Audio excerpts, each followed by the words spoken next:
profeta y visionario. El tema es que se le conoce muy poco, ¿no? Salvo en la filosofía. Hablamos, por tanto, de milenarismo y de escatología. La escatología, como sabemos, es el fin de los tiempos.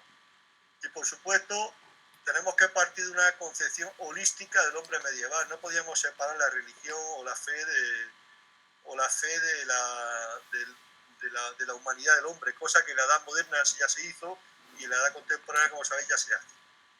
Este señor, Fiore, pues andaba muy preocupado con los momentos flagelantes y con el miedo que había al fin del mundo y algunos cometas que aparecían en el cielo y el temor del milenio, etc. ¿Quién fue Joaquín de Fiore? Joaquín de Fiore, por tanto, se anticipó a su tiempo y, como sabéis, del modelo teocéntrico de la Alta Edad Media con el Pantocrátor, que luego llegó al modelo cristocéntrico, pues puso en valor también la Trinidad y el Espíritu Santo.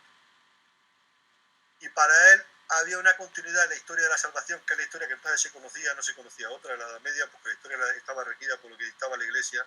Cita tres libros fundamentales que eran el profeta Daniel, el capítulo en Mateo 24, que habla del fin del mundo, y el Apocalipsis de San Juan, ¿no? Aunque San Juan, como sabéis, también tiene un corpus joánico que se refiere también a las cartas de Juan y el Evangelio de Juan, que este caso fue apóstol. Sabéis que supuestamente este apóstol sí conocía a Cristo, a diferencia de otros dos que no lo conocieron, pero en fin, no me quiero extender, porque si no me enrollo. Joaquín de Fiore, por tanto, un monje calabrés que vive entre el año 1135 y el 1202. Fue cisterciense, pero después se acercó al movimiento franciscano o espiritual, que es prácticamente casi contemporáneo de Francisco de Asís. Joaquín se convirtió en un profeta del misionismo franciscano. Este hombre viaja a Palestina, tuvo una experiencia mística en el Monte Tabor, ingresa a la orden cisterciense, luego el Papa lo libera porque, en fin, hizo una serie de declaraciones heterodoxas y con sus discípulos fundó una comunidad monástica que estaba basada fundamentalmente en el seguimiento de la pobreza evangélica y del evangelio como el cristianismo primitivo. Pero este hombre, fundamentalmente, su aportación, este fraile famoso, que creó lo que se llama el joaquinismo dentro de la filosofía medieval, se distinguió por sus profecías fundadas en la exégesis en los comentarios de la Biblia, el estudio de la Biblia. Aquí quiero decir, aunque me entretenga, que una cosa es la exégesis y otra es la hermenéutica.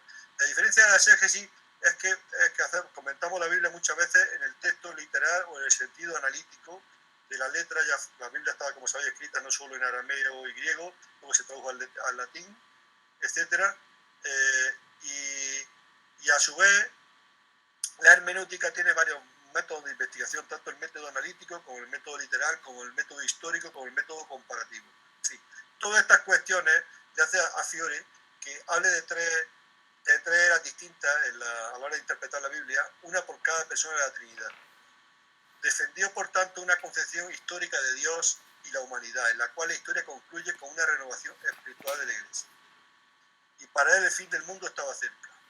Sin embargo, en el Cuarto Concilio de Letrán se condenaron las opiniones respecto a la Trinidad, la creación y el Cristo Redentor y los sacramentos. Las opiniones que este hombre tenía, pues, eran un poco fuera de lo habitual.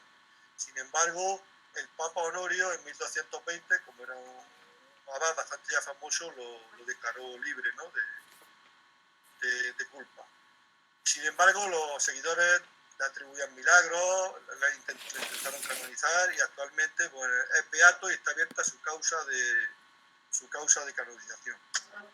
En cuanto al pensamiento que nos interesa, el pensamiento es bastante extenso, pero en fin, con lo que voy a exponer es un poco sintético. Su idea en cuanto a la filosofía de la historia nace en una interpretación mística, porque ven ellos un instrumento musical anómalo, un salterio, que representa también a las 10 tribus de Israel. Eran 12, pero ya sabéis que una era levita y otra estaba proscrita.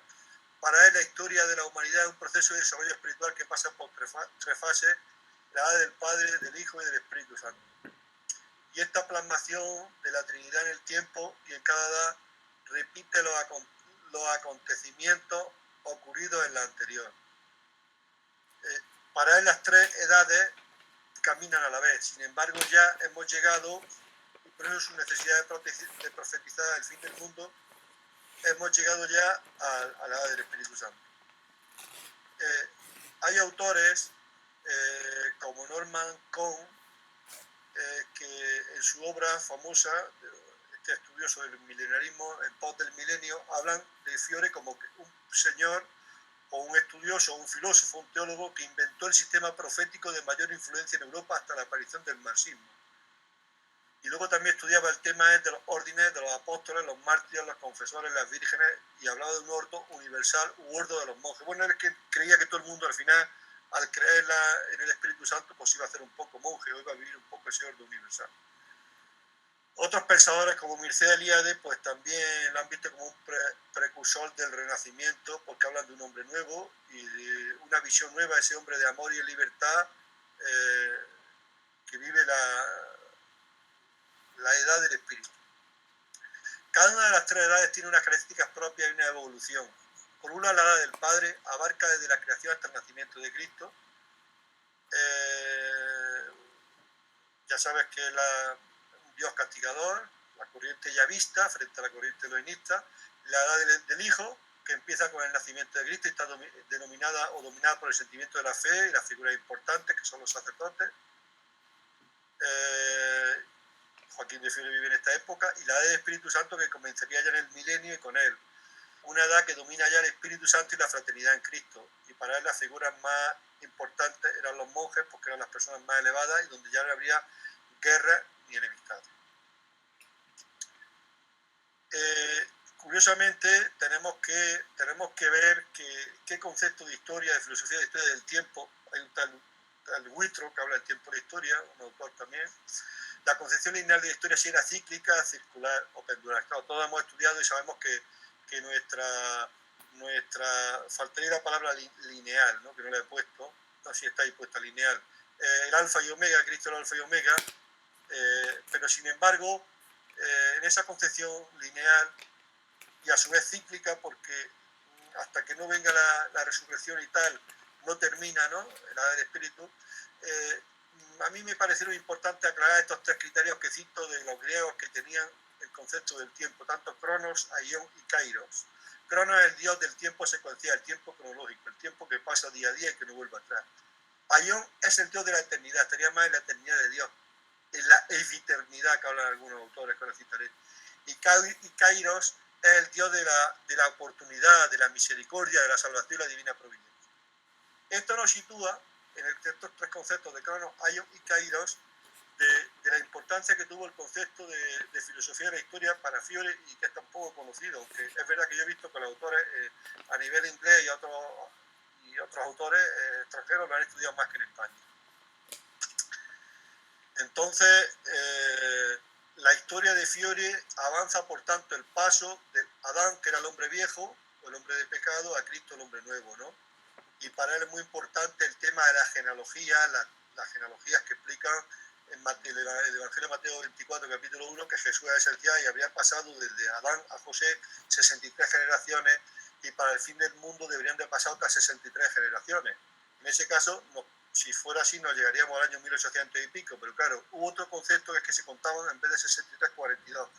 Por lo cual, en esas generaciones, que era un periodo de 20 o 30 años, Fiore pensaba que estaba pronto a ocurrir el fin del mundo. Y enlaza el fin del mundo con el Apocalipsis y la apertura de los 7 sellos. ¿Vale? Para esto, yo he puesto aquí el esquema del libro del Apocalipsis, que está tomado del teólogo y experto en la materia, que es Xavier Picaza, que tiene un libro publicado, y nos situamos, si vemos el esquema, en lo que es el capítulo 6, donde aparecen los primeros sellos, y luego aparecen los 144.000 sellados y una gran multitud, y luego aparece el séptimo sello, que es la tormenta que anuncia las plagas, y luego ya la llegada o el anuncio de Cristo y el milenio, ¿no? El Apocalipsis, por tanto, está dividido ahí. Comprendo que no es el momento de explicarlo, pero sí quería enseñarlo, ¿no? El tema del milenio, ya sabéis que hay una corriente milenarista, otra amilenarista y otra que está en contra del milenio, que el milenio no existe. La Iglesia Católica normalmente es amilenarista, no cree en el milenio. Y luego ya la Gran Jerusalén, la parusía, ese reino con el cielo nuevo y la tierra nueva. A su vez, los 7 sellos aparecen aquí, en el libro de Picasa, como cito, del 1 al 4, donde cabalgan los males de la historia sobre los 4 jinetes, que todos lo sabemos de las películas, el hambre, la guerra, la peste y la muerte. El 5.º sello, que es la voz de los asesinados que claman desde el altar de Dios. El 6.º sello, que es la fragilidad del cosmos, que se expresan signos tradicionales de caída astral, de asteroides, miedo, etc.